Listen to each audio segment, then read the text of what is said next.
নমস্কার বন্ধুরা, সবাই কেমন আছো? আশা করি সবাই ভালোই আছো। চলে এলাম একটা নতুন ভিডিও নিয়ে। এটি দেখে সবাই বুঝতেই পারছো বিষ্ণুপুরের মা ছিন্নমস্তা মন্দির। তার আগে বলে দিই, চ্যানেলটি সাবস্ক্রাইব করতে কিন্তু ভুলো না, আর বন্ধুদের অবশ্যই শেয়ার করবে এবং ভালো লাইক ও কমেন্ট করবে। এবার বলি, এটি ছিন্নমস্তা মন্দির বিষ্ণুপুরের। তো কম বেশি সবাই এই ব্যাপারে জানো। তো মা ছিন্নমস্তা তিনটি রক্তধারা যে গলা থেকে বেরোচ্ছে, দুজন ডাকিনী এবং বন্যী মায়ের সহযোগী খাচ্ছেন, আর একটি মা নিজেই পান করছেন। তো মায়ের দুপাশে দুজন যারা থাকে তার ডাকিনী আর বন্যিনী, এবং মা নিজে গলা কেটে একটি হাতে ধরে রাখছেন এবং অপর হাতে একটি খড়গ ধরে রাখছেন। এটি মায়ের রূপ। এখানে সাধারণত দক্ষিণাচারে পুজো হয়ে থাকে।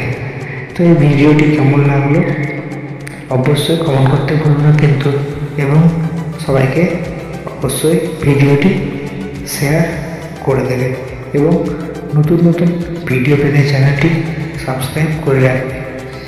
তো এখানে শিবের মন্দির আছে, সাথে সাথে রাধাকৃষ্ণের মন্দির আছে, এবং নানান রকমের যেসব ঐতিহাসিক স্থানগুলো বিষ্ণুপুরে আছে সেইগুলোর সব ছবি এখানে দেওয়া আছে।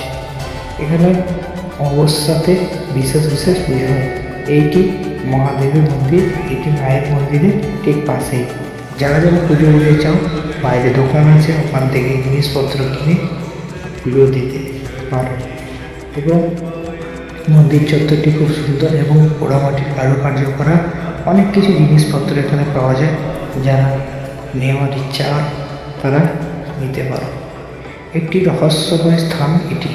আর একটি কথা বলি, এই মন্দিরটি কিন্তু নির্মাণ করেছেন মেদিনীপুরেরই বাসিন্দার, বড়বাজারের। তো আমরা আবার জানি যে মা ছিন্নমস্তা হলেন রাহু গ্রহের অধিষ্ঠাত্রী দেবী।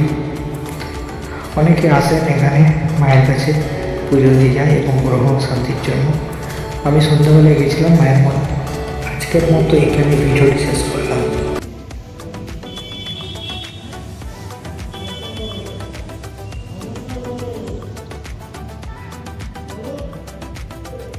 You make me clear.